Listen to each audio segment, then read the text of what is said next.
The Gun Shop Show, the Gun Shop Show. What is it? We don't know. The Gun Shop Show, the Gun Shop Show. Here we go, it's the Gun Shop Show.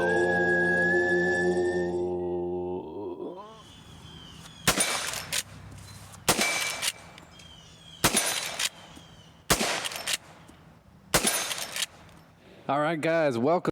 This is the Gun Shop Show. I'm Eli Bruton, host of the show and owner of Liberty Tree Guns, where we're coming to you from the sales floor.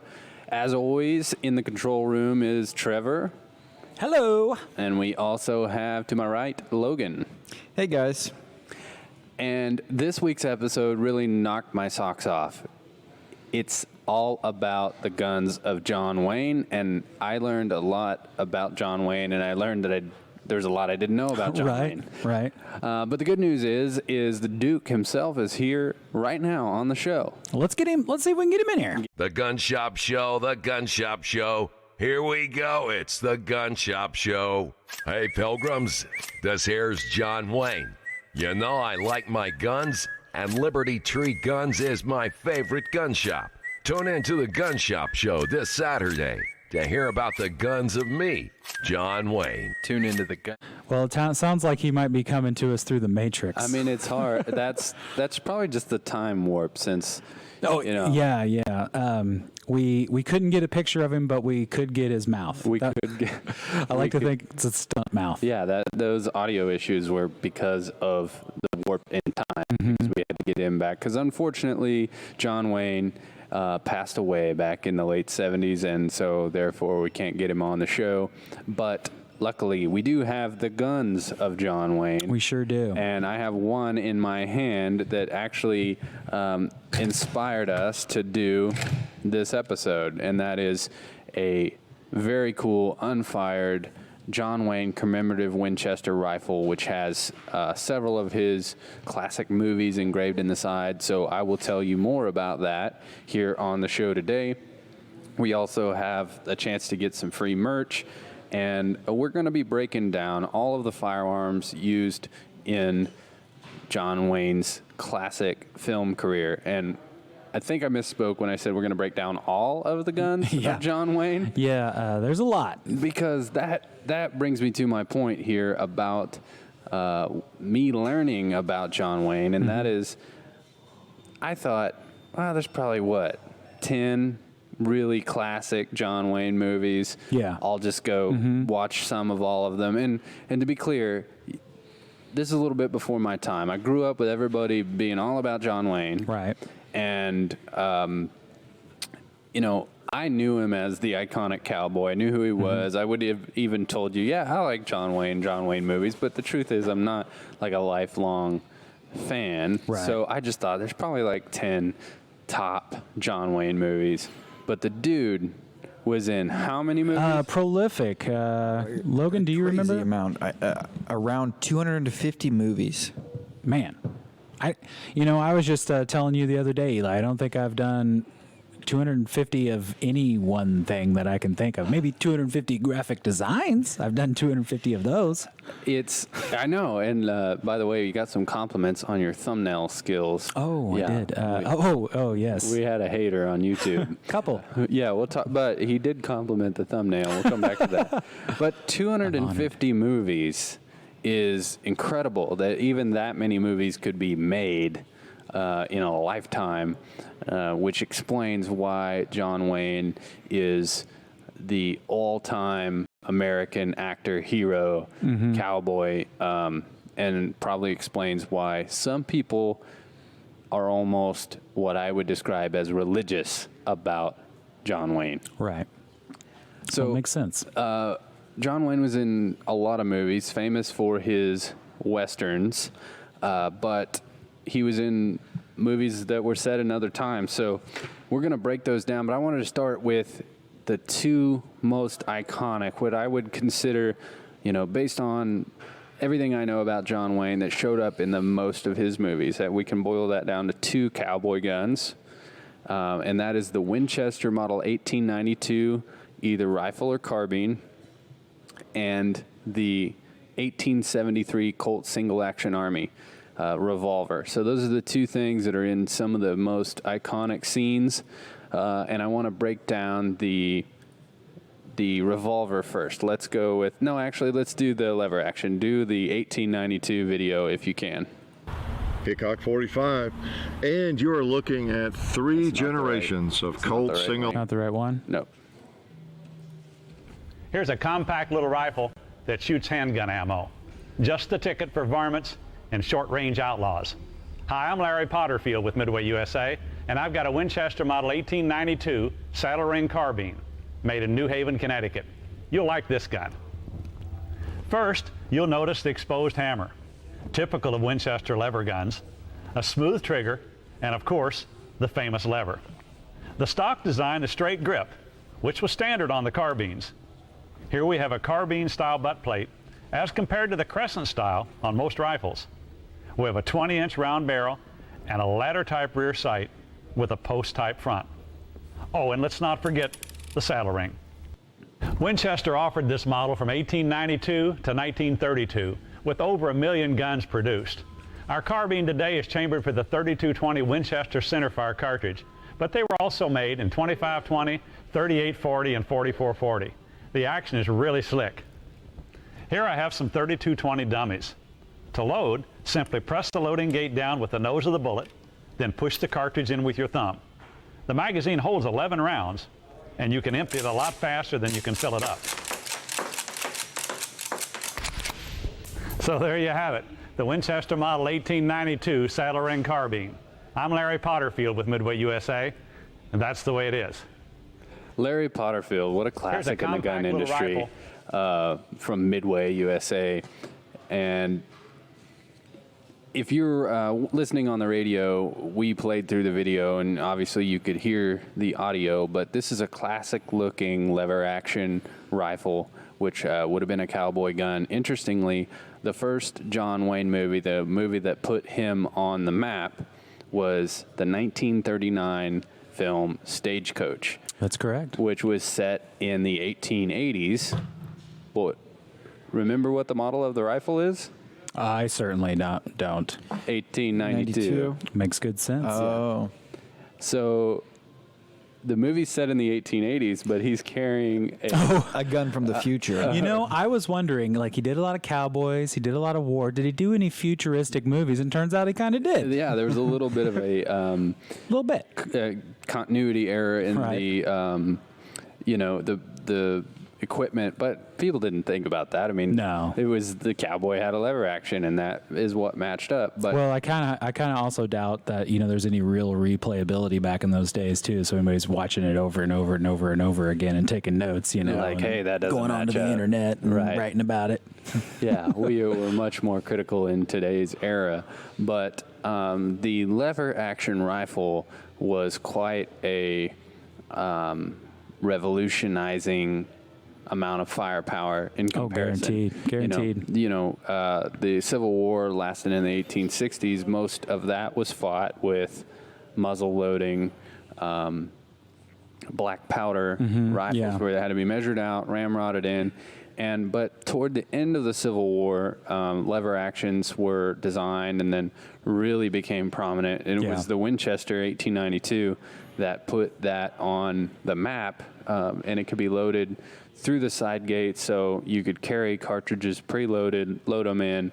And most of the scenes that we see from movies of, cowboys and Indian battles, cowboys had these lever action rifles. Yeah. Well, it seemed like here recently you were showing off a Henry and how it had one of those side load things in it, and that was a new thing for Henry, but apparently it's not new to the rifle. I wonder what took Henry so long to get on board. It is interesting. So what you see me shooting in the opening and what you heard when we first got on air was me shooting what I would imagine to be what John Wayne would shoot if he were alive today, which is the modern iteration of the lever action rifle, and that's the Henry X. We shot the 45 long Colt, and you can see us ringing that steel target with it. It was a lot of fun to shoot. It was. I had a really good time shooting that. I could probably spend an afternoon doing that. And not only that, I really like that matte black on it too. I mean, I know shiny is hot, but I like that matte black. It was pretty cool because lever actions have always traditionally been, wood stock, blued metal, and this thing has got a black synthetic stock. It's kind of like what might be considered a hard use lever action for, rapid firing and all of that, and that's just what we got to experience. So I'll break that gun down today, but for the era, to be able to hold 11 rounds in the magazine tube, and then also have that classic look that you see on a cowboy's belt of pistol caliber. I think 6-shooter. Yeah, pistol caliber carbines are like all the rage right now, like as if they're a new thing. Right. But the cowboy era, that's what they had oftentimes, a lever action in the same cartridge as their handgun. And so the Winchester 1892, by far the most iconic John Wayne rifle, although there's many more, and we'll break those down today. What was the most surprising thing that you learned about John Wayne in... Just John Wayne the man? Or just whatever, and we all did show research for this. Yeah. What is something that surprised you? I know several things did me. I mean, honestly, it was how many films he did. That really blew my mind. Because 250 films, I mean, even if it's 249, I don't care, 240, 200, that's a lot of movies. And back then, traveling was not easy, especially for location stuff. Yeah, well, we'll talk about it more. We'll break down some of the other guns of John Wayne right here on the Gun Shop Show. Listen here, Pilgrim. This here is the Gun Shop Show.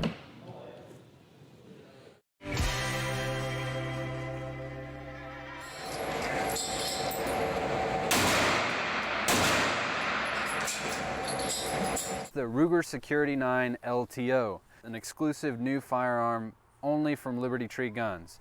This is an affordable pistol that comes with Ruger's renowned reliability and workmanship, and comes with an optic with a 3-year warranty. If you haven't ever shot a pistol with an optic on it, it's a lot of fun, and you can really acquire a target quickly.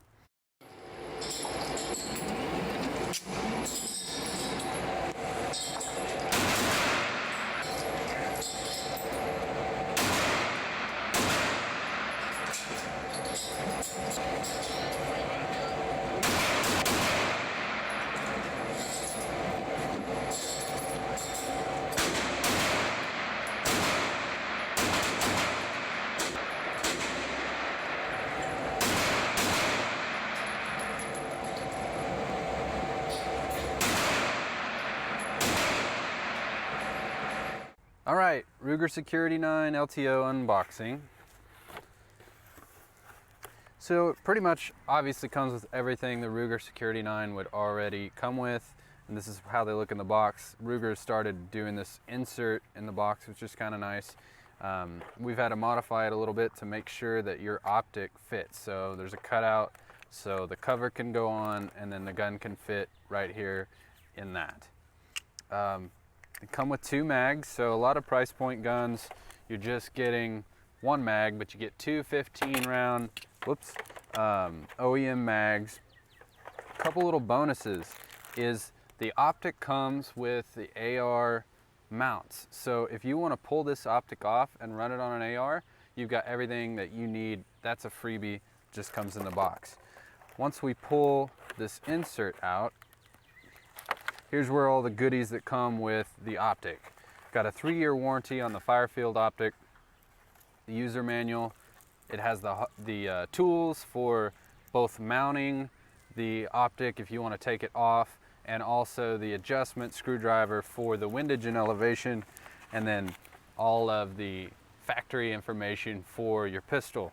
So this is the format that those will come in. And again, guys, remember, this is an option if you are excited to try out an optic on a pistol and you want to do it for a price point. So these at this price are cheaper than some guys are paying for just an optic. You're getting the gun and the optic. You can get the price and all the details at libertytreeguns.com. Just search LTO.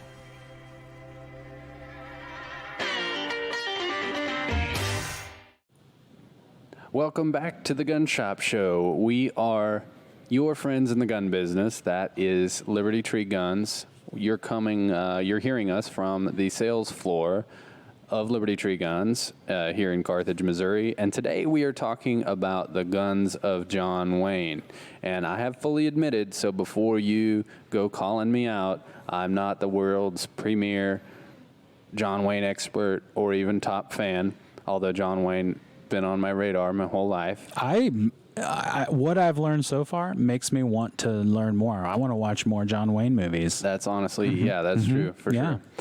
But before we move on to some of the most iconic guns of John Wayne, I want to remind you of a couple things, and that is we need you to share the feed. So if you are watching on Facebook or YouTube, please share.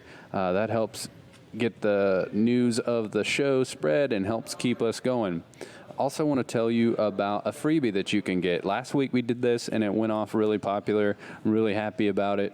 And that is giving you a chance to get one of our decals. So if you have never seen the Liberty Tree Guns logo, it is modeled after the original Liberty Tree in Boston during the American Revolution, which was an icon of the liberty movement and those that were fighting for American independence. And so it's got the symbolism of sort of the tree of life and then the roots that put down, the ideals that America was founded on. And it took root there in the corner of Essex and Orange in Boston during the time of the American Revolution. And that is the symbolism that carries on with our brand and our logo. And you can get this. I like seeing these on cars all over town, and I do see them. I do too. Yeah, my brother's a delivery driver, and he was telling me I pick up things in Joplin and everywhere, and I see these on cars. He said I want to honk at them, but I know they're not going to know why I'm doing it.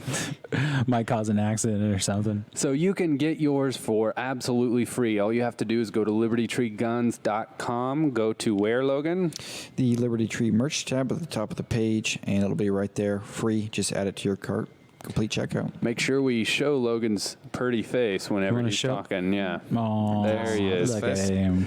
And again, you can always check out the feed at Facebook.com/Liberty Tree Guns. I always get that backwards.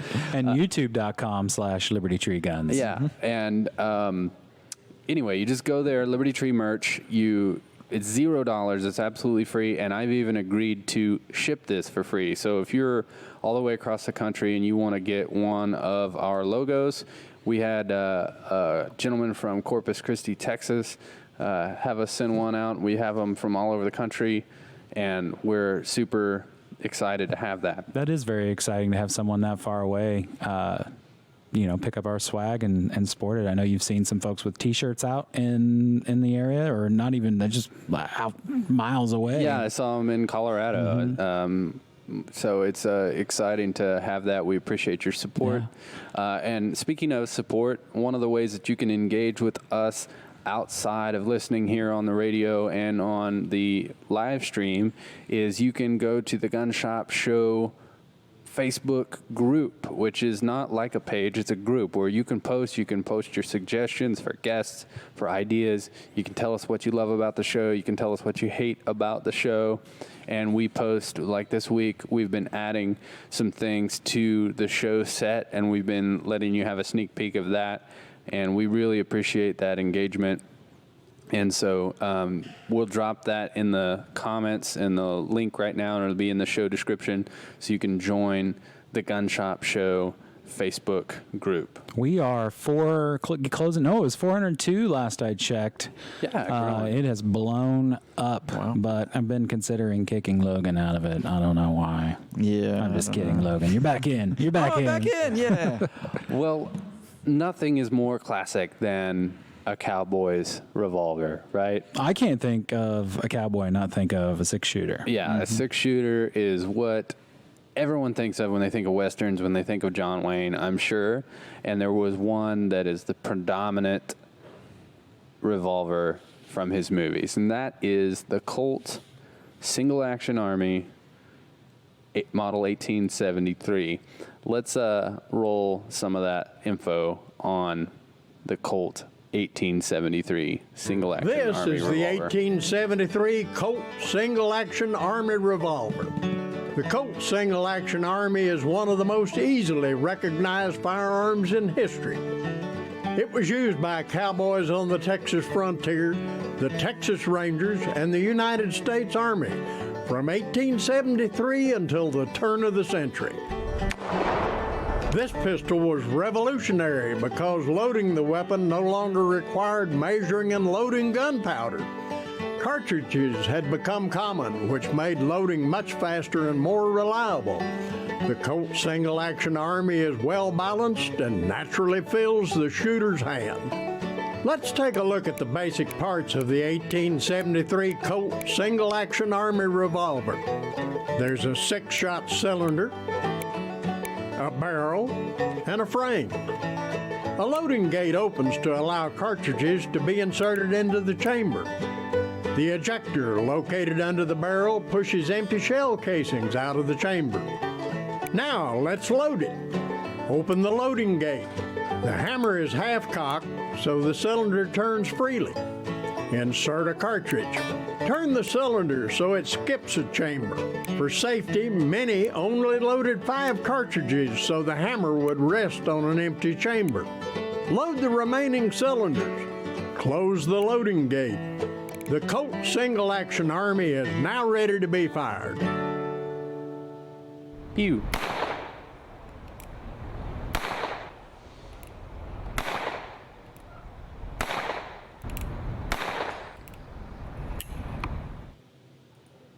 So I have in my hands, if you just want a little flavor of the cowboy life, but you don't want to spend the money on a real Colt, because even modern production Colt 1873s are $1,800, $2,000. Yikes. Yeah, Colts are expensive. Now they're highly collectible and Yeah. they're a good investment. But if you Right. want to have the fun of being a cowboy, I have in my hands a Heritage Rough Rider 22 long rifle, and you have the single action, which a lot of people are a little bit taken aback by the whole designation between single action and double action revolvers. But single action means the trigger only does one thing. It takes a single action, which is releasing the hammer. So modern revolvers, you have double action, single action revolvers where when you pull the trigger, it both pulls back on the hammer and releases it. That's where you get the double action. Or the classic cowboy thing, which is where it requires you to cock the hammer, which gives excellent dramatic effect. In a Right. movie. Like if you are given a line, you know, but then you want to let them know you're serious. You've gone on for several minutes, and then you go, then There's just like one step Yeah. closer to it's whatever. yeah, so you could say anything. Like, give me something. You know, I could say like, hey, I want to let you know I'm serious, but I could say, here, I'm dead serious, and you know I'm more serious Oh. because of that sound. Maybe you should try that more. Yeah, guys, remember, make sure we check the serial number on the box as well as on the gun. Wait, on the gun. And then you know how Chills, man. serious I am. Literal chills. All right, this is the Gun Shop Show. We're going to continue to break down the guns of John Wayne when we get back. Listen here, Pilgrim. This here is the Gun Shop Show. It would be one thing to just tell you about our deal of the week, the 12 Survivors Pocket Water Filter, but it would be even better just to show you. We came down to the Spring River bottom where the water is famously bad, and Trevor is going to get me some water. Let's get in there. Yeah, let's get some dirtiness in there. Nice and dirty. Oh yeah. Look at all that gross.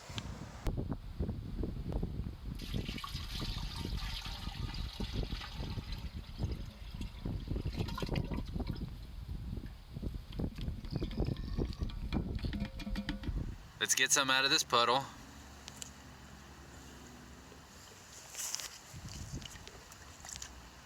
Scrape it in there nice and deep like. Scoop it. Oh yeah, look at all that nasty mud. You think it'll taste like chocolate?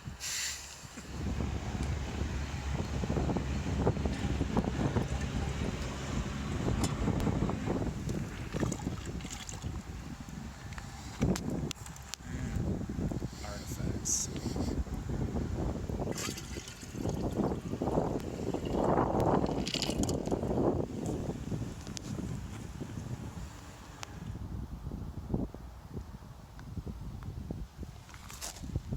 All right, our deal of the week, the 12 Survivors Pocket Water Filter. Filters out Salmonella, Giardia, pretty much every bad kind of bacteria and makes water completely safe to drink. I've got the little pre-filter on there, so here we go.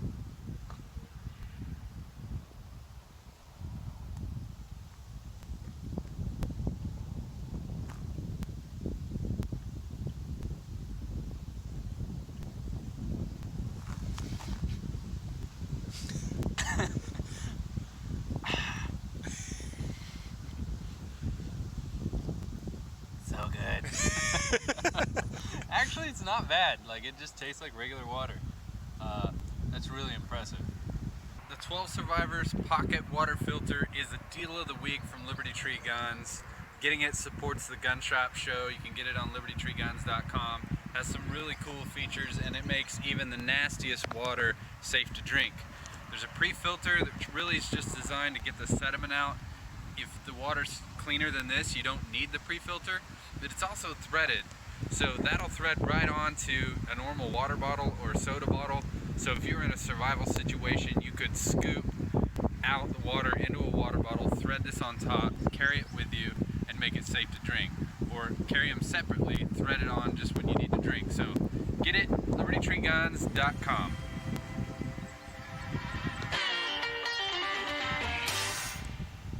Kids are curious by nature. Do your part to prevent unwanted tragedy from striking in your home by doing these simple tasks. Consider gun locks and/or gun safes for storage of firearms. Don't leave your guns unattended where children could reach them. Discuss with your children the rules of firearm safety. Sign your kids up for hunter safety classes. Firearm safety in the household is your responsibility. Do your part to prevent unwanted tragedy from striking in your home. For more information, visit jaspercountysheriff.org.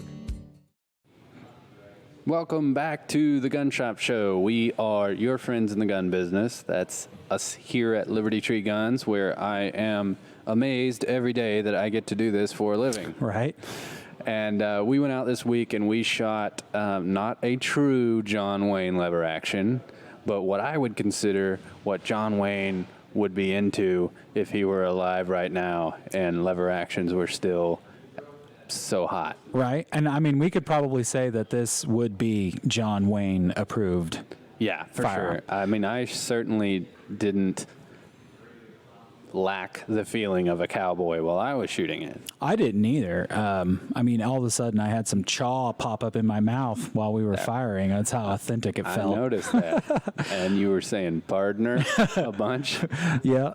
Hey, so I can't help but ask right now, the loop. That first one you held up had a really large loop, which is cool for some reason. And then the one that we shot was a little smaller loop. Now, I'm more familiar with the Red Ryder Daisy BB gun, which has a much thinner loop. Is the loop really for like the size of the hand, or is there some other reason why they're different sizes? So this is really interesting. I assume there had to be a historical connection between the size of the loop. And if you are listening on the radio and you can't see the feed, what we're talking about is the part where your hand goes on a lever action rifle, the part that you take and you lever it down and out and to load the next round in. That's how the action works on a lever action rifle. The ones in many John Wayne movies were oversized. Mm-hmm. And I'd always heard I had heard this long before I had a store, that John Wayne's hands were too big. So he couldn't handle a normal size one, so they made these for the movies. And I had to get the answer to that for this show, because I wanted to know, is that true? And it's kind of true. So the truth is there is no historical evidence that large loop firearms existed back in the era of when these were really coming onto the scene in real world timeline. So would have been the 1890s when lever actions became predominant. Of course, John Wayne is not portraying that era until starting in 1939, so it's really 60 years past that. But there's no real world examples that I could find or that others could find of these oversized loops, but it did a couple things. One, there were several references to movie directors who just thought that would make them be that much more iconic because they're a big man and they need this big loop to accommodate their hands. The other thing is that cool move they do where they lever the gun down and then spin it in a circle.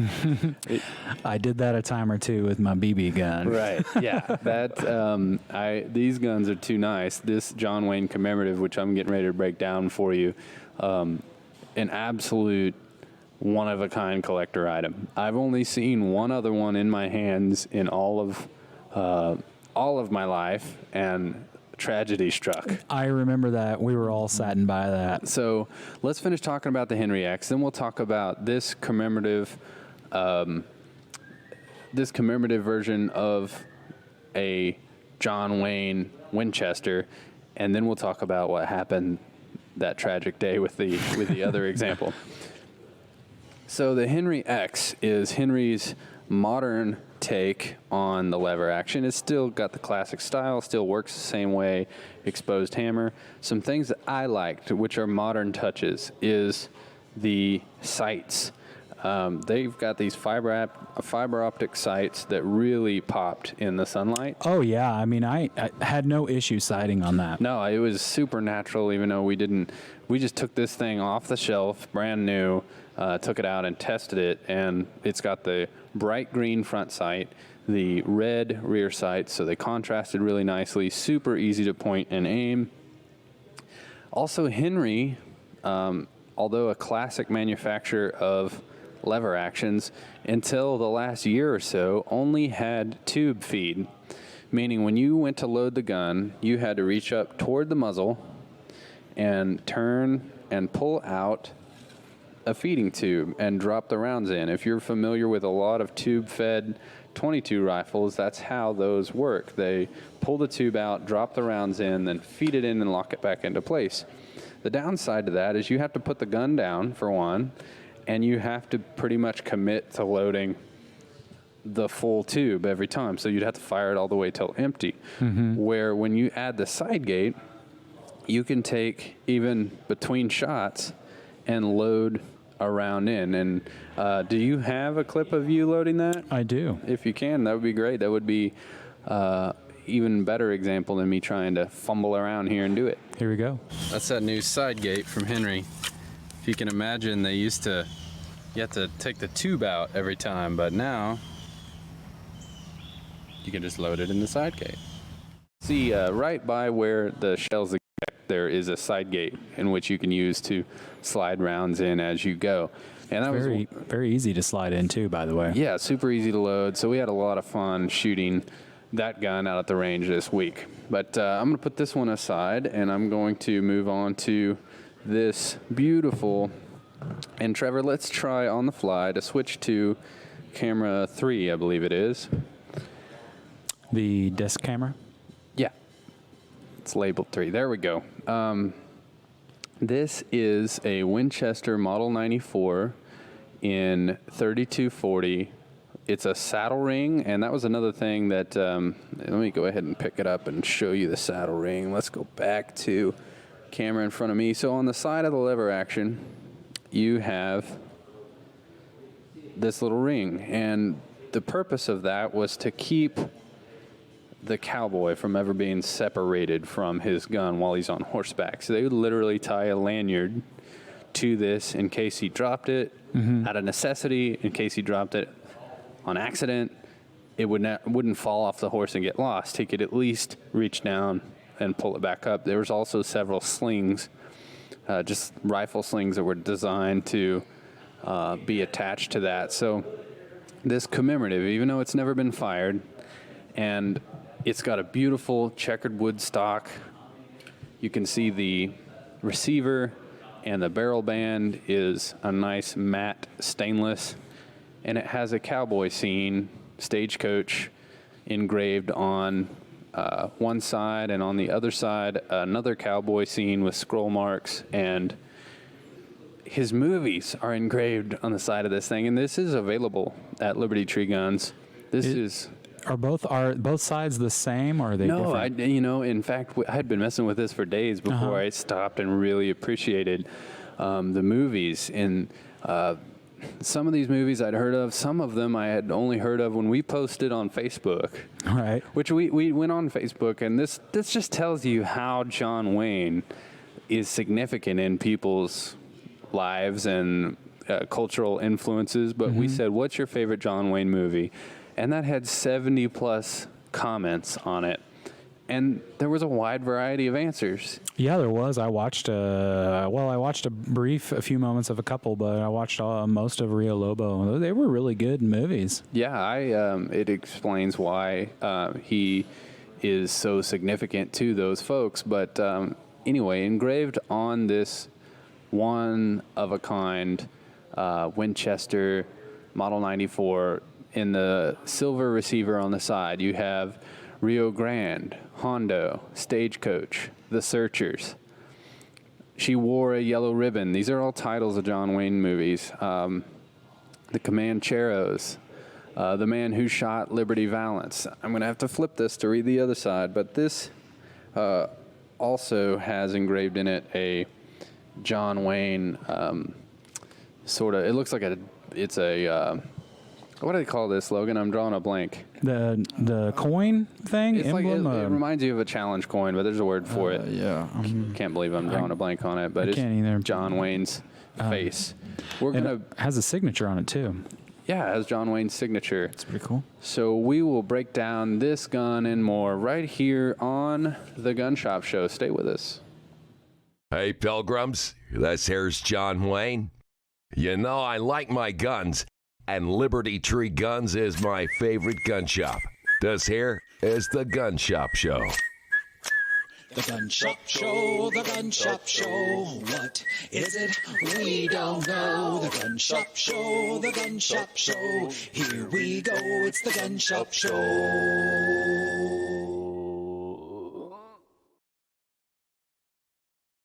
Hey everybody, Eli here, and I'm really excited to tell you that the Gun Shop Show is now brought to you by one of my favorite places on earth, located here in my hometown of Carthage on the beautiful historic square, and that is the Emporium on the square and the Woodshed.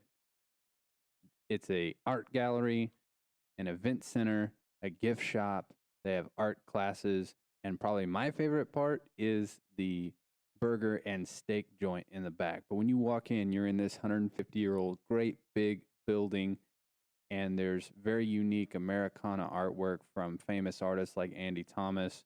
They handle a lot of his originals and do framing for him, and it just has this incredible old school vibe, and you can feel the history coming through. You have to check out the art gallery, but then as you work your way to the back, into my favorite part, that's the Woodshed. I've spent a lot of nights and had a lot of great meals in here. They've got burgers. They have catfish. I love their catfish. It's excellent. Chicken and waffles even. It's incredible. And it's also a music venue. So this year or last year, we got to see my favorite band of all time, the Ben Miller Band. This is a photo that you're seeing that I took. And the ceiling was literally raining down. They were rocking so hard. But the best thing about it is not only is this my favorite place on earth, but it's owned by one of my favorite people on earth. That's Cherry Babcock. And she is the real deal.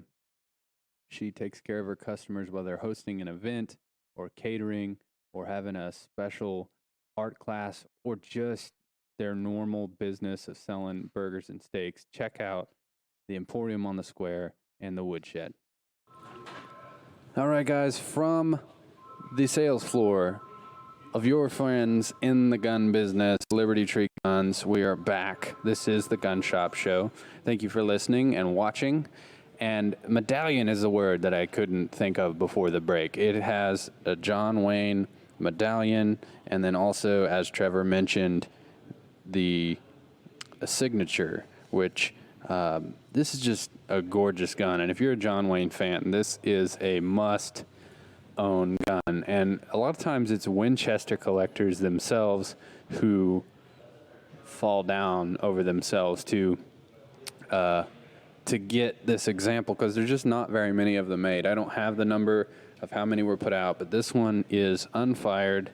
Also comes with the box, which is printed with several images, more paintings, I should say, graphics of John Wayne. Looks very classic. I don't know the year of manufacture, but this is a very rare Winchester rifle, and I know it won't last long. You can find it at libertytreeguns.com. We'll drop the link in. But I was going to finish reading off the movies that are engraved on the side of this thing. The Cowboys, The Undefeated, Red River, Rio Lobo, True Grit.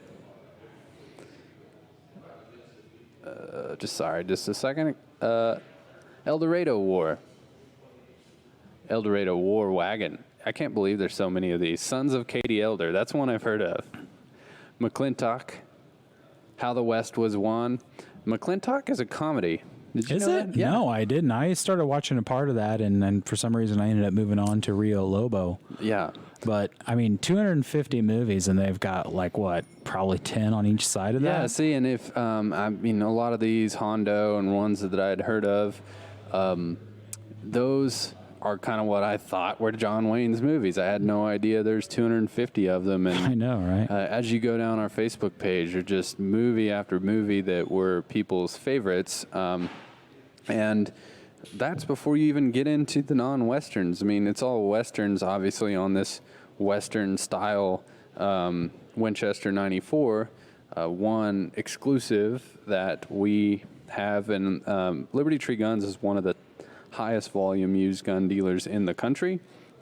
And so this kind of stuff is the kind of really special stuff that I enjoy getting to show off and see. And getting this in a collection that we bought 10 guns from a gal. Her husband had passed away, and his wishes were for her to sell these. And so we went and helped appraise these, and we were able to bring them into inventory.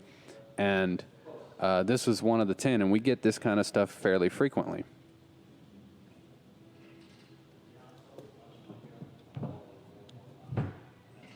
Thanks for jumping in there, guys. Sorry. I appreciate that. You're welcome. I had to set the gun down, so I took a step away, and we let you down. That is Complete where you silence. heard that silence. So if you'd like to be a sponsor of the Gun Shop Show and help make the Gun Shop Show possible, just in case we need to shove something in some dead air, right, and promote your business, make sure you send us an email to where, Trevor? thegunshopshow@gmail.com.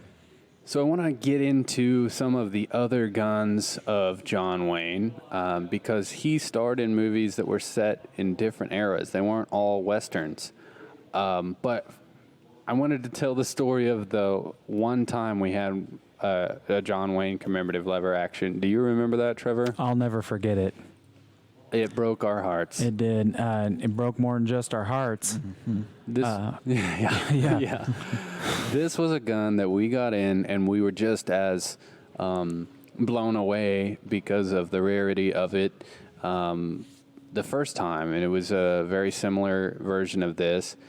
We got that listed, and instantly a buyer found it on our website and wanted to buy it and take it home. So it was one of the only few of these made, and we found a buyer, which we always do, by the way. That's why our consignment program is so popular, because we have an over 95% success rate of getting those guns sold. But we found this customer, he bought it, paid for it, we shipped it off, and packaged with care. With extreme care, and FedEx did this to it. And snapped it right in half.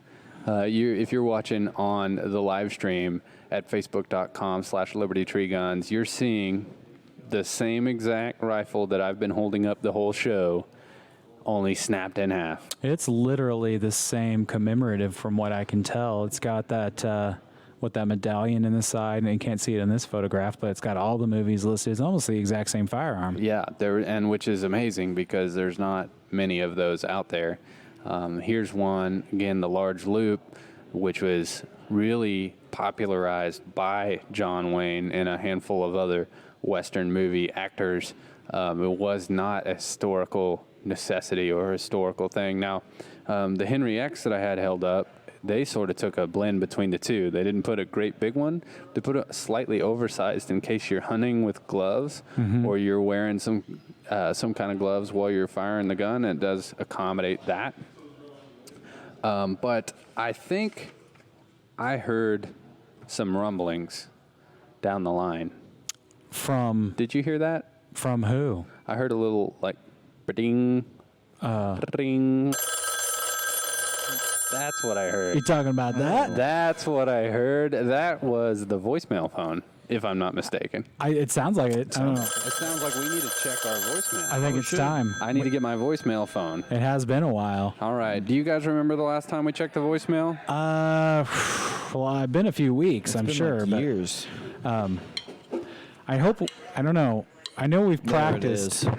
practiced this. Beautiful, beautiful. Yeah, voicemail we've phone. just a couple of times. I mean, not anything too crazy. Yeah, I mean, I know the first time we just made up something on the spot, and then we kind of kept it going each time. Right. But I mean, we keep getting a lot. Do you remember it? I remember. I don't forget a tune. All right. Once it's locked into my head, my headspace, it's there for good. And we're talking about the intro for checking the voicemail, which we need to get ready for now. I have got ZZ Top Gun right here. Yep. And you've got your drumsticks. ZZ Top Drumsticks. All right. When you're ready, I think I'm ready to hit that. I think I remember that riff. You think you remember it? Let's go. Okay, here we go. Are you ready to check your voicemail?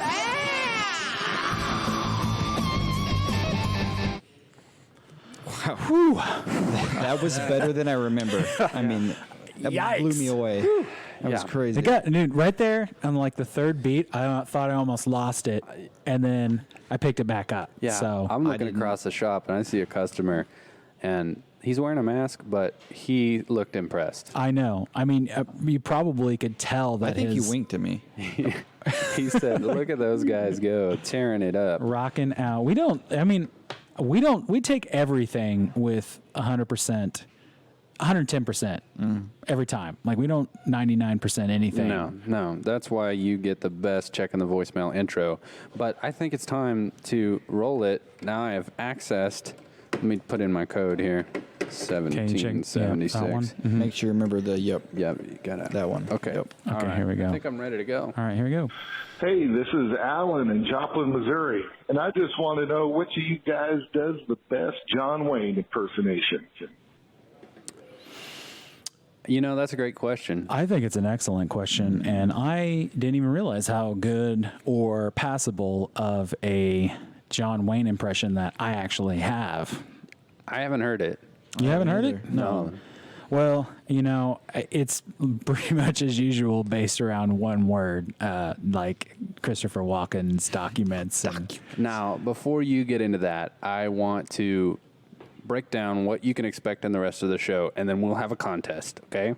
Ooh. So we're going to break down some of John Wayne's other movies, like, let me get my list pulled up. Get your list. Which one did you watch, Trevor? I watched Rio Lobo. So the ones that really kind of surprised me were ones like the Fighting Seabees, where he is not a cowboy at all. Right. You know, this is war era, and I have hanging on the wall behind me a World War II era M1 carbine. Another one, Sands of Iwo Jima, another World War II movie where he is seen wielding some very classic firearms, the Springfield 1903, as well as the M1 Garand in 30-06, the classic 1911 pistol. We are going to break all of those down and keep talking about it. Another one that surprised me. I had two probably biggest surprises about my learning journey on John Wayne, and that is both how many movies that were not Westerns that were big hits, but it was the fact that he was in a comedy, at least one. Yeah. And then the fact that he took a political stance with the movie Green Berets. Really? So that is when the Vietnam War was widely unpopular in the United States. John Wayne was a advocate for the war and supporting the troops, and he made that movie with that intent, and there was definitely the edge of that within the film. So when we get back, we're going to break down Green Berets, the guns that he had in there, the Sands of Iwo Jima, the Fighting Seabees, and all the guns that came with that. And we're going to have a John Wayne impression contest. Make sure you join us on the live stream on Facebook or YouTube. Thanks for listening on the radio. We'll be right back. Listen here, Pilgrim. This here is the Gun Shop Show. Hey, podcast listeners and live stream viewers. I wanted to let you know that the Gun Shop Show is made possible by our friends at Mid-America RV. Being in the customer service industry, I have a really high standard for how customers are treated. Mid-America RV does it right.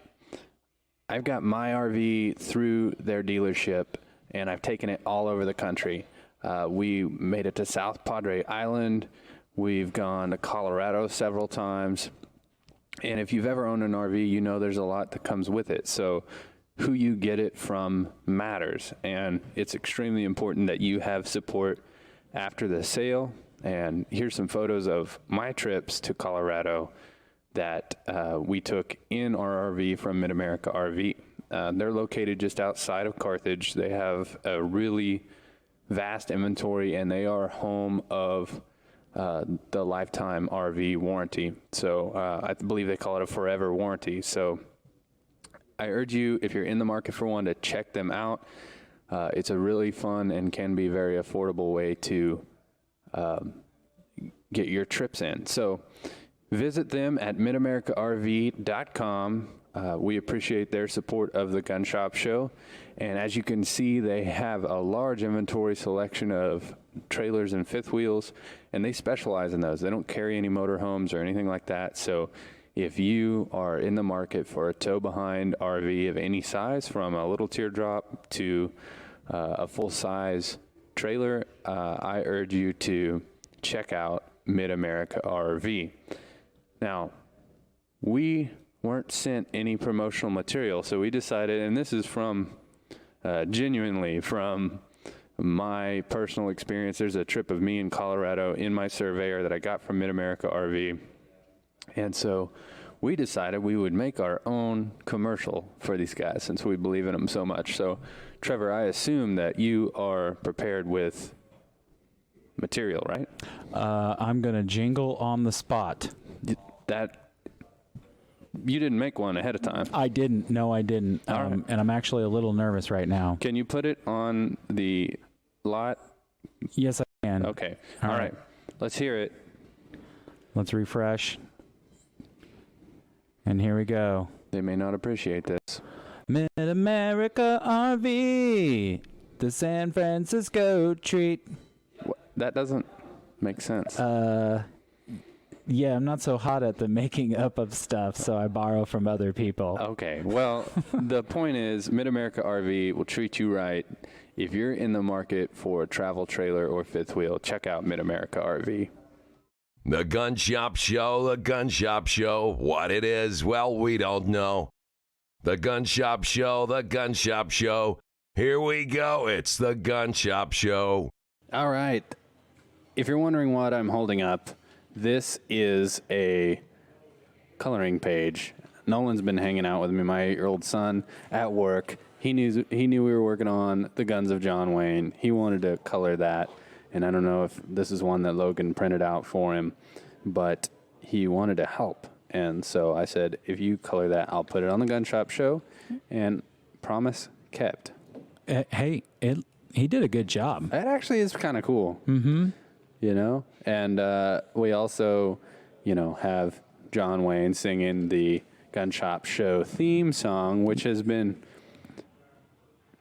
popular but also divisive. It has been. It's made some waves, but if you knew what it took to get John Wayne to sing across time, it was if not you easy. knew. If you knew. Yeah, what it took to make that happen. But let us know if you came from the radio to the live stream. This is where the real party is.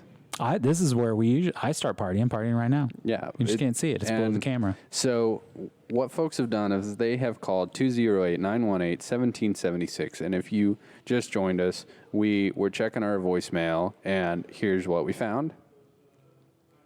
We accessed the voicemail box. Secret code. Top secret. Which is, the number is 208-918-1776. Call it when the show is over. Call it now, whenever you want. Leave a message for the show. You can say anything. Nothing's off limits. Now, if it's inappropriate, we may not play it, but ask any question you want. Make your show suggestions. Make any request, a lot like the one that we just got.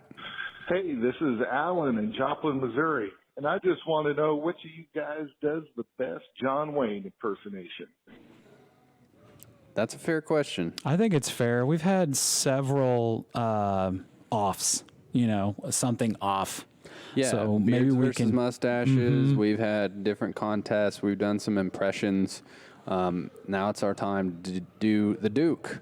Yeah, I think so. And I wish I had that word that just put you in the zone. Trigger word. There's only one that I can think of, and I bet everybody who knows who John Wayne is probably already knows what that word is. Yeah, but let's save that, and let's just remind you, our listeners, if you want to call 208-918-1776, you can be like Alan. Thanks for calling, Alan, and we will put you on the Gun Shop Show. We'll play your voicemail, and we'll answer it back.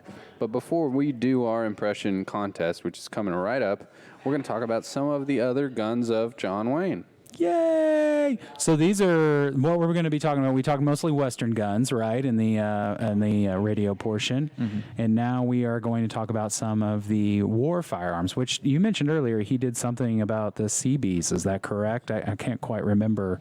Wasn't that the name of a movie? Yeah, he had one called The Fighting CBs. It was a 1944 film. Did you happen to watch any of that film? I didn't, but it is apparently about a Navy officer fighting the Japanese in World War II.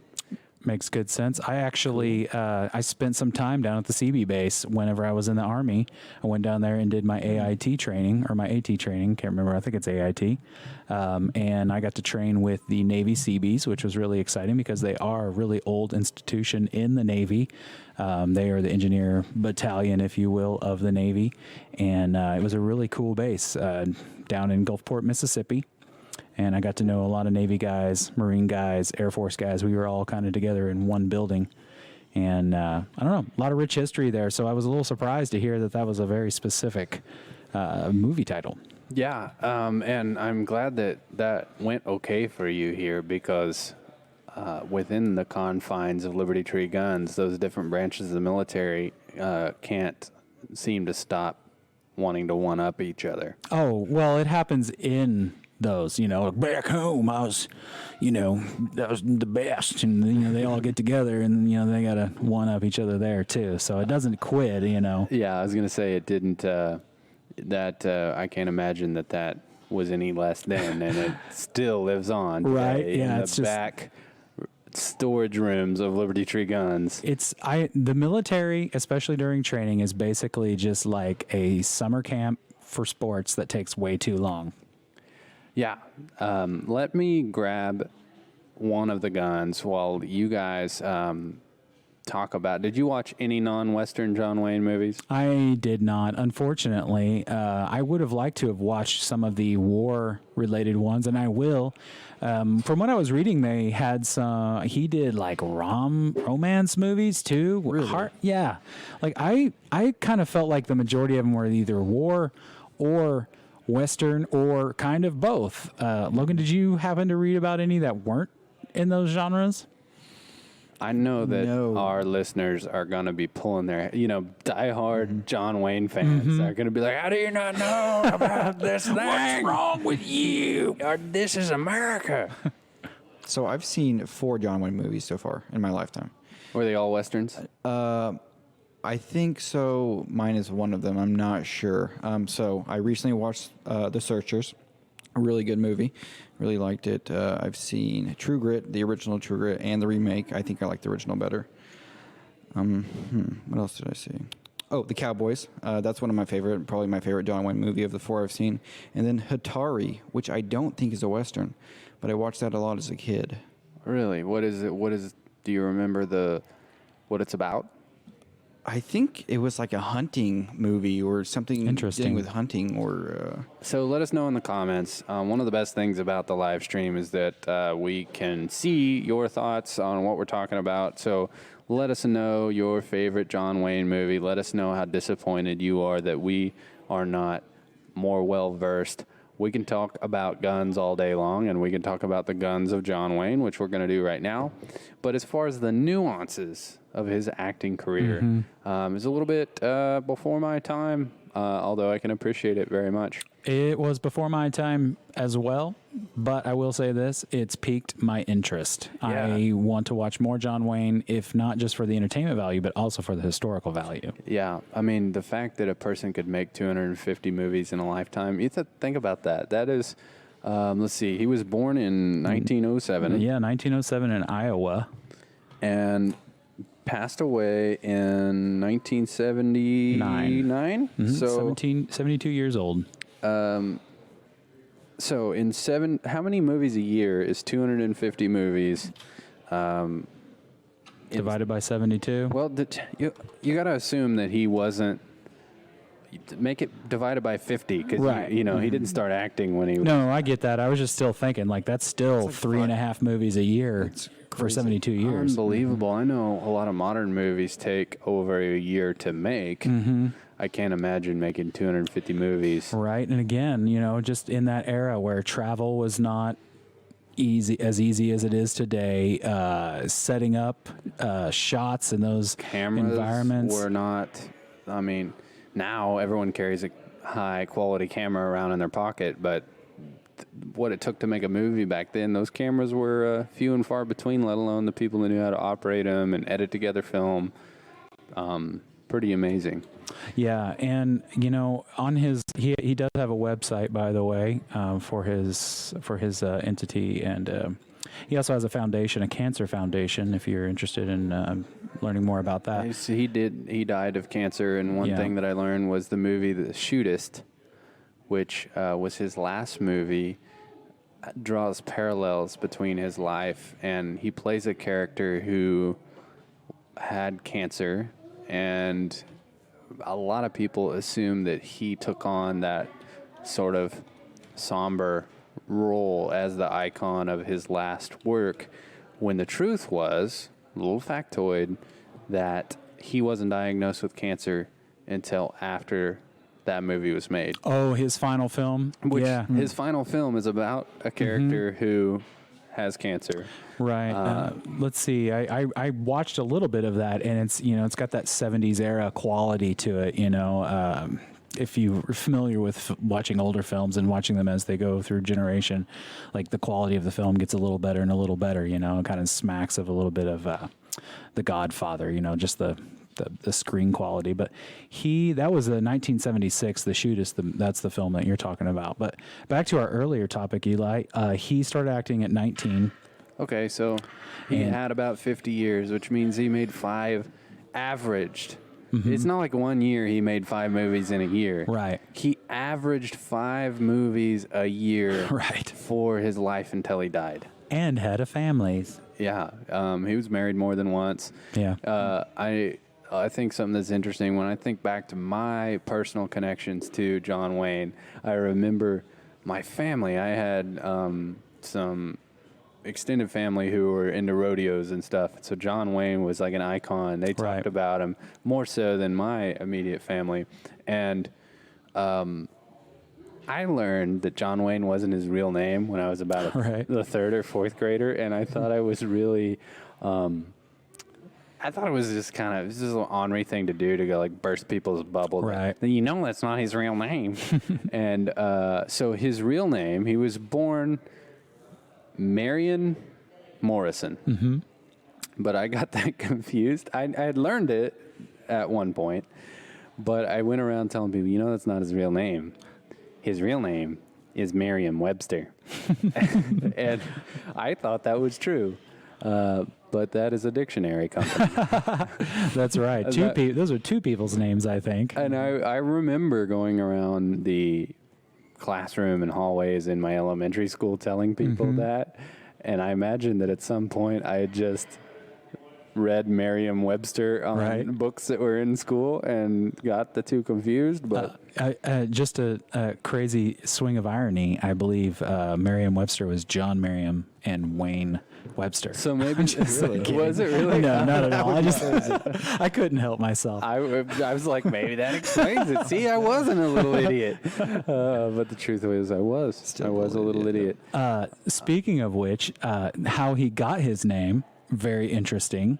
How he became John Wayne. Oh, sorry, Duke, but also John Wayne. He was nicknamed the Duke. That was his dog's name. But yeah, John Wayne was a name that was given to him for his first role. Studio execs he was gave him that name. stagehand. Mm-hmm. So he was just working, moving set equipment around. Right. You know, and whatnot. Swing boy, I think is what they called it or something. I think so. Yeah. And Swingman. So they decided they were going to cast him, right? Mm-hmm. And the first suggestion was Anthony Wayne. And I read that somebody said, nah, that's too Italian. Right? That's what I was thinking. And so... It's me, John Wayne. I don't remember. I mean, it's probably in the notes. And we'll put a link. You know, some of the factoids that we learned were from an article from... What was the... Ammunition to Go. Yeah, that was where we learned a lot about the films. Man, there's something else that I think is really interesting, guys, that I wanted to share with you, and I don't want to forget it or miss this opportunity, but he actually trained. He went out and worked with actual cowboys, actual ranch hands, and things like that, so that he was even more authentic in his film. So, like, you wouldn't think of John Wayne as a method actor, but he was. Yeah, he went out and intermingled with actual, people that rode horses and changed his walk, learned how to handle guns. It's pretty impressive. Mm-hmm. And I think one of the things that attracted people to John Wayne is he didn't seem like he was playing a tough guy. He just, that's how you felt like he was. Right. And I think when you watch the the interviews where he's not acting, he's just himself. Right. He still comes across like that, you know. John Wayne in this interview. Yeah. Because to me, when someone is trying to be a tough guy when they're not, it doesn't work. You know? But I wanted to show you this M1 carbine came in on the same collection as that John Wayne commemorative, which is interesting because this is another firearm that can be seen in the movie The Fighting Seabees, as well as The Sands of Iwo Jima. If you're not familiar with the 30 caliber carbine or the M1 carbine, they're really cool guns because, again, this goes back to, it seems like pistol caliber carbines are like a new fad. Mm-hmm. And this wasn't truly a pistol caliber, but it in effect was. The cartridge was small and it was lightweight. Because in that era, when we went from World War I to World War II, we figured out we were not fighting at distances that required hundreds and hundreds of yards of engagement. So the rifles were too big and too heavy to be carried around, just to be not as effective. So the M1 carbine went into service in World War II. This is one that you can come by Liberty Tree Guns and see in person. We'll drop the link to it. And as always, if you see a gun like this in our inventory, which this is a beautiful wood stock M1 carbine. Really is. That wood grain looks almost new. Yeah. These aren't something that you see every day. You're not going to walk into Bass Pro or Academy and see something from the World War II era. Right. But if you ever see one, which you can always see, all of our used guns are posted on libertytreeguns.com as well as on our Facebook page. And we have some exciting news about what we're going to do with all our used guns. We do. But if you ever see one of these, you can grab it and put it on layaway. Whether you're in store or online, you can pay just how much down? 10%. Just 10% down. And you can have it for how long, Logan? 90 days. 90 days on layaway. So you might look through those tags and see if you can come up with, we don't usually talk about the price because some platforms don't like it, but I'm going to break the rules. Those things don't last long, Eli. No, they don't. In fact, we have people just waiting on those to pop up. They're checking our website every day. So I doubt this one, as good of an example as this is and a piece of history, probably won't last long. And that's why people like the layaways. Like, they don't always have the budget set aside for the whole gun, but knowing that you could grab this now and 3 months from now, you have time to either come up with the money or do a trade-in in the meantime. That's another time. People put 10% down online, and they'll bring in a couple guns. We'll give them trade value and apply that to it, get the balance down where it's easy to buy and snag up those rare finds like this one. So, yeah, I got the price on that gun. Cost, we're selling it for $595, which means 10% down on layaway. You can own it for $59.50. $60 down, less than $60. Logan, could I implore you to come put this back up behind me? He needs help. Yeah, this is. I'm gonna have to have a little better workflow for this because it's fine when I take it down during the commercial breaks, but drones. Yeah, a series of drones. All right, we were going to get to our caller's request. We were. We have that black one back there to talk about too, don't we? Oh yeah, I wanted to talk about the Green Berets movie. Before we do that, I have a question. Yeah. Why do you think pistol caliber carbines are kind of the new fad or coming back in style? That's a great question, and I think it is because of some of the studies which prompted law enforcement to move back away from 40 to 9mm have put in the popular culture and the mindset just how deadly, for example, the 9mm cartridge is. Gotcha. So we realized we were carrying around bigger calibers with less capacity when maybe we didn't have to be. And so the cost to shoot, 9mm super popular because it's fairly affordable to shoot. And it's a lot of firepower and a lot of stopping power for that. It's also just low recoil, so it makes it fun and pleasant to shoot. We were shooting the Henry X in 45 long Colt, which is a revolver cartridge, and it's just, it's almost like plinking with a 22. Yeah, it felt, I felt almost I don't even remember the recoil. No, there wasn't. It was just ting, ting, ting. And you might, if you can cue that clip again, and we can note this time how little recoil you can see in that experience. But this is just, I have shot lever actions throughout the years, mostly occasionally. I remember growing up, we had a friend and they let me deer hunt with their loaned lever action, but I'm not somebody who shoots one all the time every weekend. So to pick this up and for it to feel as comfortable as it did for me, Really loved it. So let's roll that again.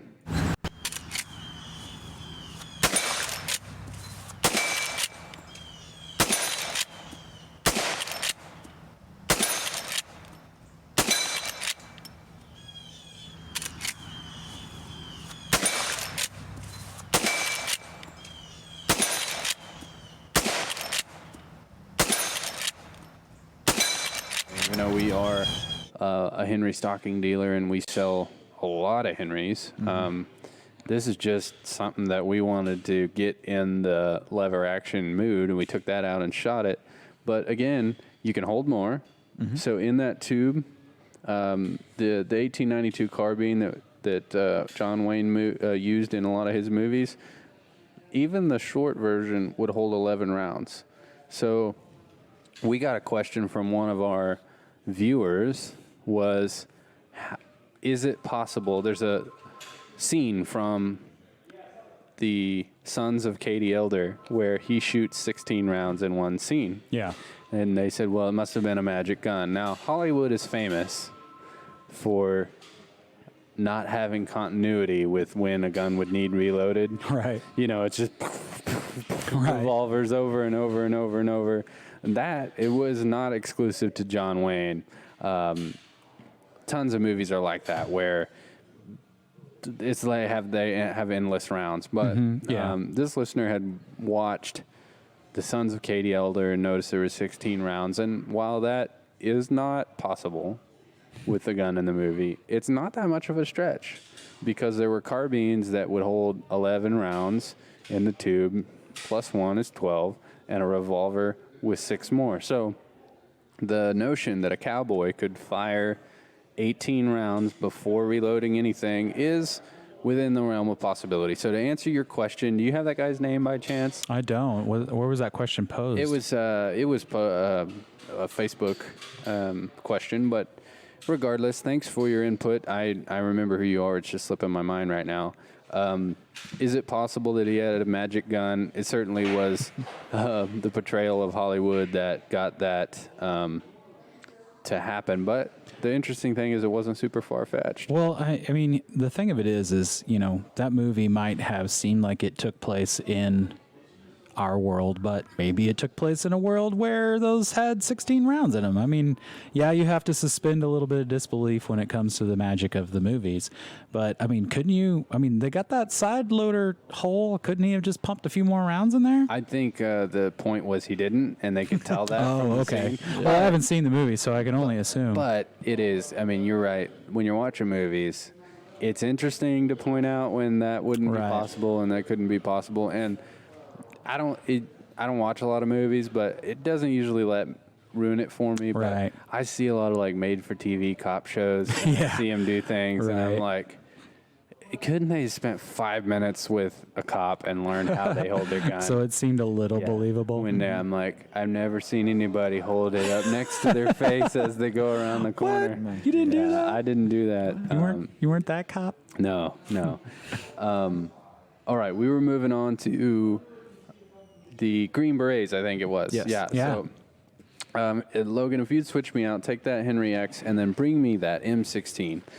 The Green Berets was a movie that I would say, although people tell me all the time, don't make a statement, because my radio ads have a tendency to be taking a side. They tell me, you can't do that. It's bad for business. It's worked out for me. And I think that was probably the case with John Wayne when he took an unpopular position on the Vietnam War. This is a 1968 film, The Green Berets, and I'm going to read an excerpt from this article from Ammunition to Go. It said, few of John Wayne's films had any agenda beyond entertainment, but The Green Berets is notable for its purpose, which is to provide support for the Vietnam War in a time where American enthusiasm of the conflict was dwindling. Critics hated the Green Berets and anti-war activists protested, but the film gathered enough support to be a commercial success. It is notable in Wayne's filmography, not necessarily for the quality of the movie, but because it saw a major actor take a largely unpopular stance. Which I don't know that was a thing back then. That, you know, now we hear about actors taking stances and you either roll your eyes or you're proud or whatever, however you feel about that actor. But at that time, I don't know that was such a big deal where they really used for marketing or even for, you know, I say used, I just mean, you know, they took a stance and therefore it helped push that agenda. But he also was, he played a central role in helping the United States Senate ratify the Panama Canal Treaties in 1977. So it's not the first time that he's been a part of you know, trying to get something through. It makes sense that he is ingrained in culture because he was influential, you know. Right. And the Vietnam War was hugely divisive. It was a shame that it had to happen. Right. But people, it's kind of like what's happening now in politics, where it's people don't necessarily have a strong position about the thing, but then they take a strong position against the people that have a problem with it. And I think that's what it's like. Some of the anti-war activists were doing things that were so disgusting.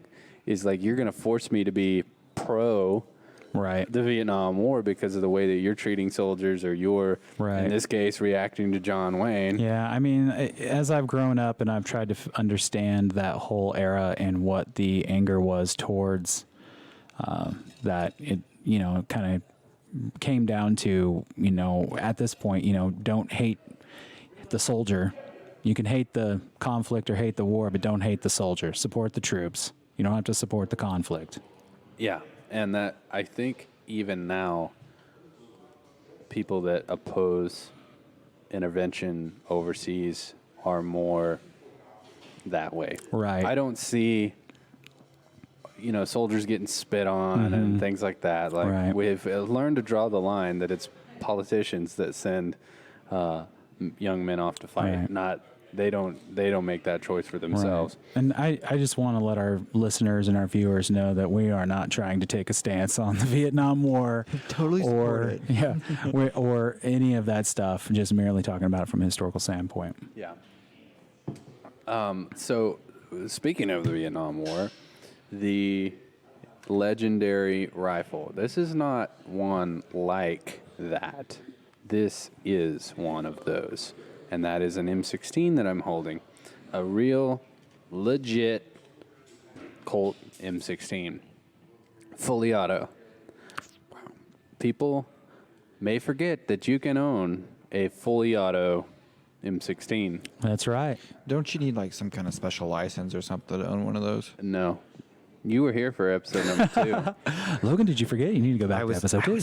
I appreciate the setup. I know what you're doing. We know. We know what you're doing. But yes, check out the Gun Shop Show number 2 with Machine Gun Mike from Midwest Tactical, where we break that down. You don't need it. If you can own any other gun, you can own this.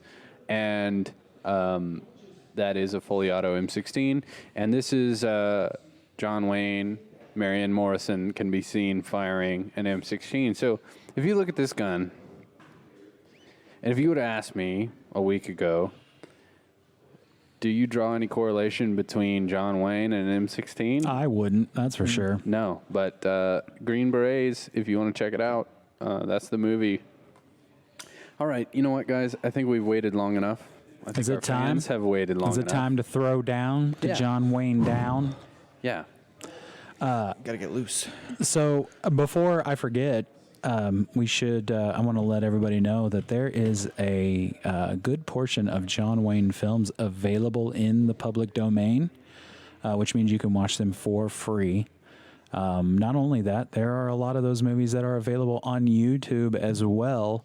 I'm not sure if those are all public domain or not. So if you got an itch and you want to scratch it, you can go watch you some John Wayne films. And not only that, I made a little bit of a John Wayne playlist on YouTube. So if you go to our YouTube channel, you should be able to find a playlist of John Wayne films, including some of the ones that we've talked about here today. Which reminds me that if you are listening on YouTube, if you've enjoyed this, and you think you might not mind to hear some more future content from Liberty Tree Guns, of course, we have this weekly radio show / podcast / web show. You can always get that here on YouTube, so click subscribe. Or if you're watching on Facebook, which a big portion of our users do, when the stream is live, you can share it without leaving the stream. So please do that now. Share the stream. Let them know that we're going to have a John Wayne impression contest. But you can also, if you really want to be an insider and you want to support the show, join the Gun Shop Show Facebook group, which has... it's different than a page in the fact that you can engage on everything equal to myself or Logan or Trevor. You can make a post, you can discuss it, things that you want to see the show be or do. This show is for you, the watcher. So if there's something you'd like to see, please let us know. Join that group. All right, guys. How are we going to do this? Well, we'll let the comments decide. Okay. And then beyond that, we'll just do it. Okay. Maybe we should pick a phrase for each other. That's kind of what I was thinking.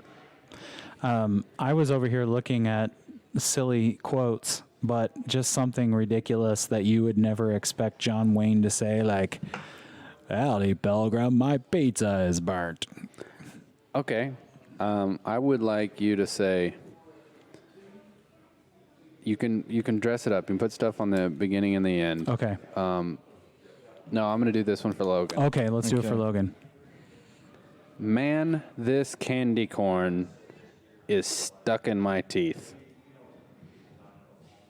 Man, this candy corn is stuck in my teeth. Dang, these pretzels are making me thirsty. That's what I was thinking of. These pretzels are making me thirsty. These pretzels are making me thirsty. Somehow, he's always with us. All right. Are you ready, Logan? You ready, Logan? I don't even know how to begin. Oh, you know what we need to do? Okay. We need to get some, like, Western-y music. Hang on a second. All right, I think I got something here. Yeah, okay. And, Logan, again, my sentence for you is, man, this candy corn is really sticking in my teeth. Okay. All right, so whenever you're ready, Trevor, we'll set them up. You can take a minute to get ready for that. Ladies and gentlemen, John Wayne. Let me get ready. Stretch it up. Limber up. You need to stretch to get... I feel like you need to get more stiff to do John Wayne. Not limber. Yeah, you're way too relaxed. I'm probably going to get too loose. You're way too relaxed. Yeah, that's part of the problem. All right. Let's do a little cut again. Ladies and gentlemen, your something for the evening day. Logan Jones's John Wayne. This candy corn is stuck in my teeth.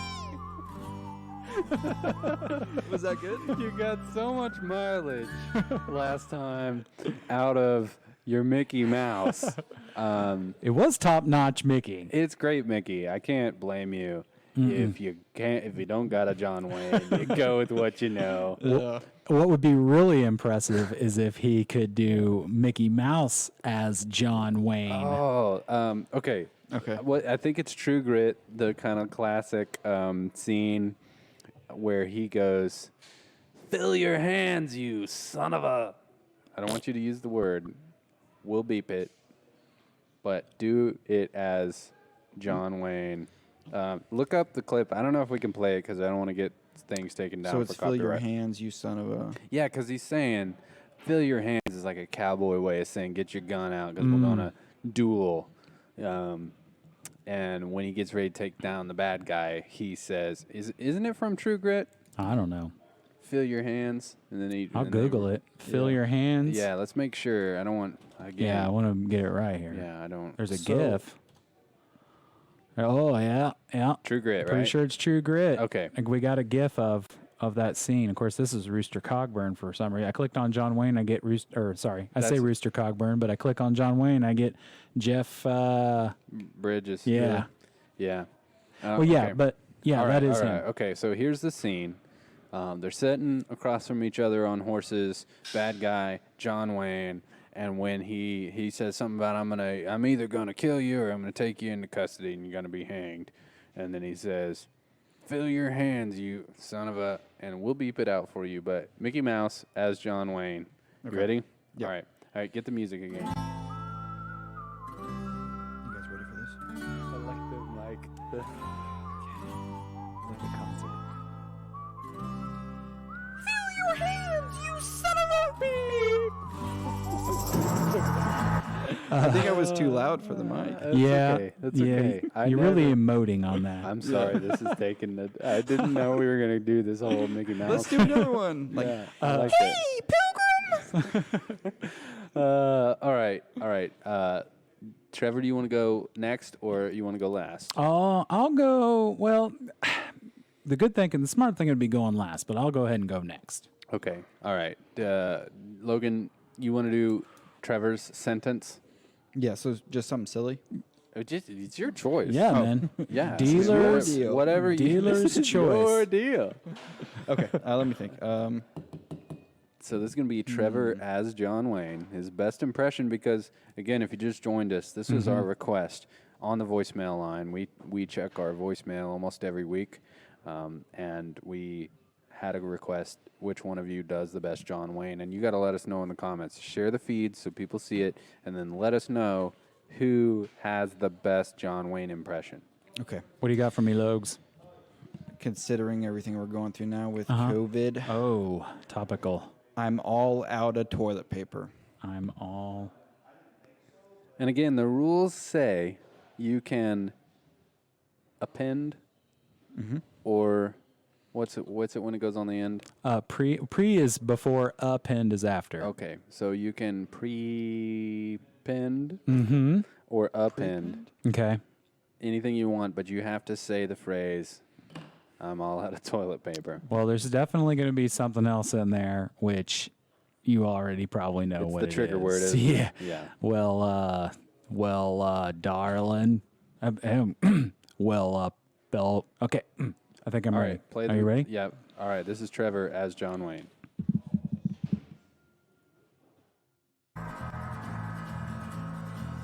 Well, I'm all out of toilet paper, Pilgrim.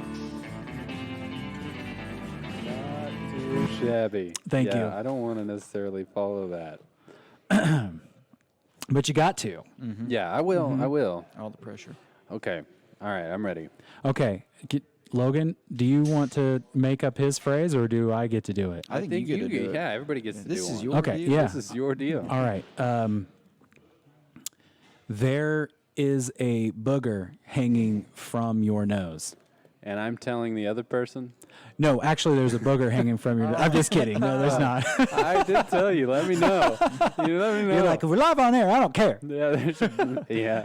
You're gonna have to give me a booger cam. Just a camera on the booger. Yeah, we cut to it occasionally. It's just a booger cam. That is so Yeah, ridiculously this gross. is what you get for listening to the Gun Shop Show. You have to look at this booger. No, but seriously, that's what I want you to say. Okay, there's a booger on your nose. Yep. Actually, I'm gonna append something to it. Do you need something for that? Oh, that's a way long. That's like a paragraph. Is that too long? A paragraph? I got it. I can do this. Like a 1,000-word essay. Just imagine it like John Wayne's biography is my suggestion. What else would John Wayne say? You know, Pilgrims is one good one, but what else? Like, what would he call somebody? Maybe a little bit. I can't decide if Pilgrims was intended to be like a little bit of a slight. I don't it's the know. most I think neutral it's title. And the I most. Sorry, go ahead, Logan. I watched Searchers yesterday, and he was calling. I probably shouldn't say it. Actually. Native American? No, it was Blanket Head, because they were Native American. Oh, and that's what he was Oh. using? Mm-hmm. See, Yikes. that, I know that's was intended to be derogatory, but I can't tell if, all right, Pilgrims, if I don't that's know. supposed to be, is that an insult if you call me a pilgrim? It's very neutral to me. Could you imagine that, like, as the insult back in those days? We're like, "What'd you call me? Yeah. You just call me Pilgrim? Just call me a pilgrim? Yeah. Who do you think you are? Yeah. You're the Pilgrim." I'm not my brother. I'm not your brother, Bobby Pilgrim. What? Okay, what's my sentence? There's a booger hanging from your nose. Do you need something for that? Do you think you can do that, or you want to do the first verse? I'll try it. There's a booger on your nose. Either on your nose or in your nose. Wait. I think this is your deal. Yeah. What makes the most sense? Is it in the nose, on the nose? There's a booger on your lip. Ooh. Yeah, there you go. Let's do that. There's a booger on. Okay, I got it. Oh, hang on. We got to get that music going. Get it here. going. I'm gonna close my eyes. I'm gonna start with Logan so we can cut to you. Are you ready? Yeah. Yep, that's not you. There we go. Hello, Pilgrim. You got a booger on your lip. You gonna eat that? Oh, nice riff, dude. Nice riff. I thought I actually borrowed that from you. Oh, thank you. Everywhere you go with Trevor, he's like, "Hey, you gonna eat that?" Just so the audience knows, it's usually things that you wouldn't eat. Like a booger on your lip. Right? Yeah, you wouldn't eat that. At least not most folks would. But don't forget, this was a contest. Oh, Let us know in the comments who did the best John Wayne. I don't know. I kind of felt like I clinched it. I don't know. We won't know. I might have the edge. And literally, the only way we're gonna know is in the comments. That's right. You tell us who it was. We'll count them up. We'll tally them, and we'll determine the winner. Well, Facebook's got a pretty sweet poll feature. Maybe we put that in the group. If we can, I don't know. If I can figure it out on the fly, I'll see if I can put that in something so that we can actually get some numbies on that. Well, let's before we go away, I want to remember to do a couple things, which is give a shout out to everyone who has been listening nearly every episode and getting some of the free merch. We sure appreciate you. We always appreciate you keeping us in mind. We want to be your friends in the gun business here at Liberty Tree Guns. But last week we gave away some tactical pins, and those were pretty popular. So I want to do that with the remaining ones that I have left. Tactical pins are a defensive tool that also serves as a pen, obviously an ink pen that you can use, and it also has a glass breaker on the back. If you'd like to get one for free, get your free Sight Mark tactical pin, all you have to do is go to Liberty Tree Merch and be one of the first people on today's show to buy a t-shirt. And we had a number on that, right, Eli? Wasn't it like the first 3 or something? Yeah, but today I've only got 2 left. So, okay.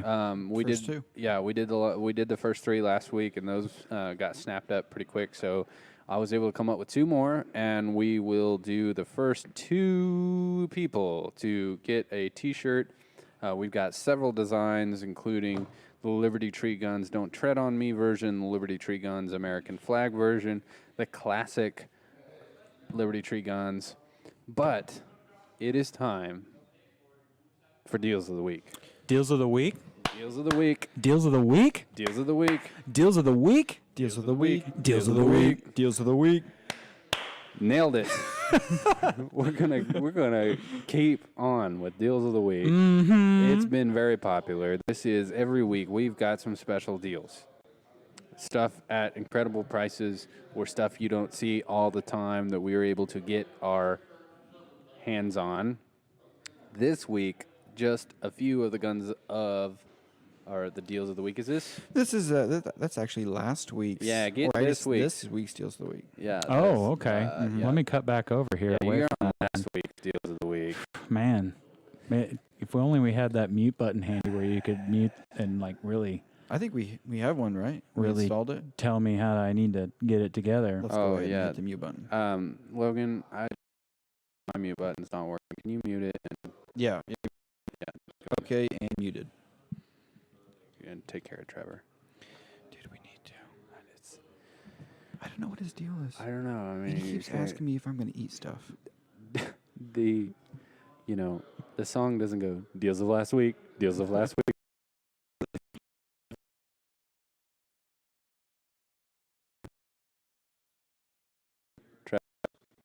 Do we need a ad lib? Oh, we're muted. I forgot we're muted. Unmute didn't it. hear you. Unmute Okay. it. Unmuted. Oh. Hey guys, welcome back. What's up? Yeah. Yeah, something went wrong here, and I'm trying again. I'm trying to get to the deals of the week. Deals of the week. Deals of the week. Deals of the week. So what that is when you're a subscriber to Liberty Tree Guns, you get a little tiny email, a little baby one, in your email that has a few select sales items, and we also sell those on the store, discounted price. So this week we've got some very exciting things. One of them you've already seen, which is the 12 Survivors pocket water filter. You see me drinking the scummy water, which we've been circulating that around, and I've gotten a lot of comments, including one listener that said, "Hey, you should drink pee." So gross. We're going to do that next. He wasn't wrong. Was it funny? He sent that to me, and I just got busy, and I didn't reply. And he assumed that I was upset, and he's like, "Hey, man, I hope you didn't take it the wrong way that I told you to drink pee."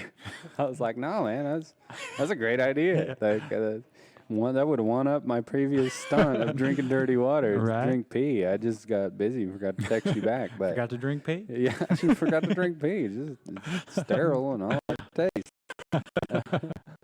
You ready for those deals of the week? Yeah, it's time for deals of the week. Deals of the week. Deals of the week. Meow. All right, we'll get better at that. I'm working on it. All right, deals of the week. That Savage is a smoking deal. Mm-hmm. So this is what's MSRP on that Savage Mark II? I believe it's about $199. I think it's more than that. Actually, it might be $229. I was gonna say I think MSRP probably about $1,000 more than You're that. probably right. I think wholesale Check. cost is like $229 normal. Let's find out. Well, either way, it's a screaming deal. I guarantee it. Yeah, I think I want to say 268 is MSRP on that thing. $268. Wow.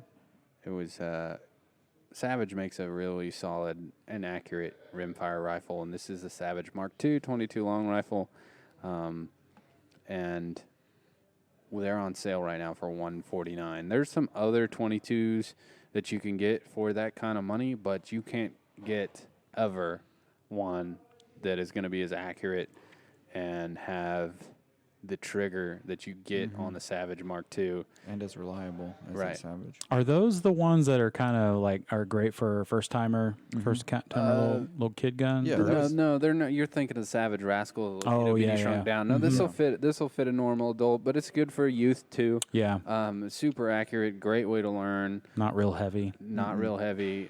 Great whether you're taking out varmints or your coon hunters are gonna like these a lot. Excellent way to get in the rimfire game. $149. These are gonna blow out of here. We got piles of them, but it is always while supplies last. So did you find that MSRP? I did. It's actually $230. $230. Okay, so in between, you said it was $200. I said it was $268. It's $230 is MSRP. You can get those for $149. Also, the EAA Gerson 12 gauge. This is that the one with the red dot? It is the one with the red dot. Pretty awesome 12 gauge with a red dot. Also, if you are a keen Gun Shop Show viewer / listener, you might notice that occasionally, maybe not because we switch cameras, but I get parched. Get your drink on. You drank on. This is actually a prototype version. Liberty drink guns. It's all beat up from years of use, and it wasn't actually the ones we put into production. This is a sample, but Liberty Tree tumblers. Keep your ice cold, your drink cold for days at a time. Those are on sale this week. Even the larges, which are normally pushing like $30, these are $19.95. While supplies last, get your OD Green Liberty Tree Guns tumbler on Deals of the Week. Deals of the week. Deals of the week. Deals of the week. Burp, burp. a lot of you have a free coffee mug because we gave those out for a long time. And you've got your free decal that you can get right now by going to libertytreeguns.com and clicking the merch tab.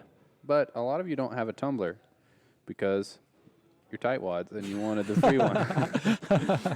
So now it's your chance to be a tightwad and have your iced tea be cold for 3 days straight in Liberty Tree Guns tumbler on sale for Deals of the Week. Deals of the week. Deals of the week. And Beretta shooting glasses. Also, those are a little nicer than your cheapy safety glasses. Those are on sale for $12.95. Those got those rubberized, rubbery, what have you. Yes, they're a little more comfy. Yeah, they probably, you don't have to worry about them breaking nearly as much. They don't slide around on your face. Wrap around and hug your head. Yep. Springfield XD Mod 2 9mm for $3.99. What? When I came into the gun business, that was a $749 gun that you're looking at right there. Yikes. The Springfield XD Mod 2, you can get one of those right now for $3.99. That's heck of a gun. And full-size 9mm, those are kind of hard to get your hands on right now in a lot of different configurations. Wholesalers are sold out of 9mm. Those are on sale for Deals of the Week. So are the service ones no, I'm thinking of the MPs, right?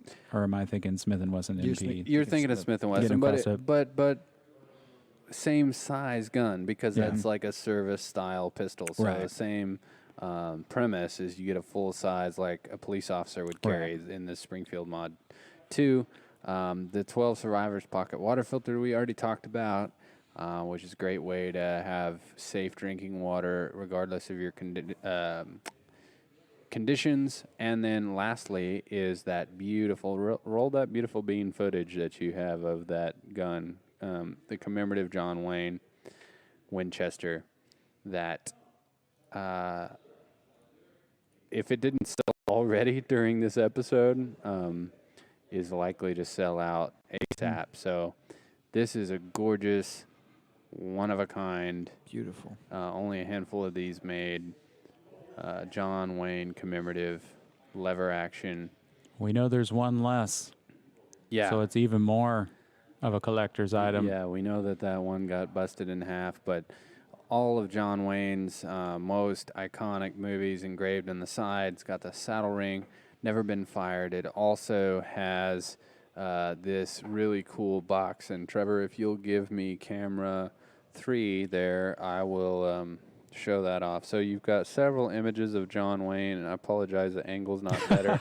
I'm just reaching it toward the camera. To our audience that are watching in 3D, please duck. Yeah.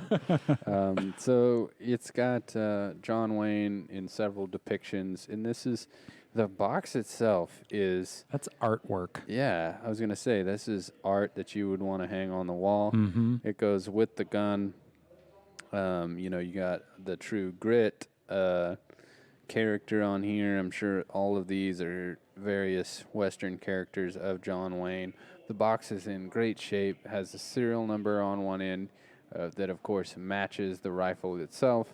So this is the featured gun for our Guns of John Wayne episode right here on the Gun Shop Show.